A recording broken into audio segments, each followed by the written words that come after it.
بسم اللہ الرحمن الرحیم۔ رسول اللہ صلی اللہ تعالیٰ علیہ وآلہ وسلم نے ارشاد فرمایا، جو شخص ایمان کی حالت میں آخرت کے ثواب کی نیت سے رمضان کے روزے رکھے، اس کے تمام سابقہ یعنی پچھلے گناہ معاف کر دیے جاتے ہیں۔ پچھلے اس کے سب گناہ کب معاف کر دیے جاتے ہیں؟ جب وہ روزہ رکھے۔ کس لیے؟ ایمان کے ساتھ، حالت ایمان میں روزہ رکھے۔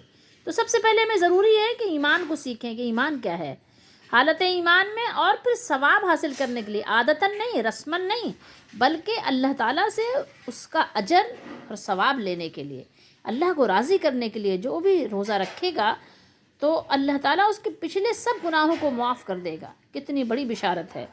من صام رمضان ایمانا واحتسابا غفر لہ ما تقدم من ذنبہ، غفر معاف کر دیے گئے، معاف کر دیے جائیں گے، اور معاف کر دیے گئے اس کے لیے اس کے تمام جو پچھلے گناہ اس سے ہو گئے تھے، اللہ نے اس کو سب ذنب کو دور فرما دیا۔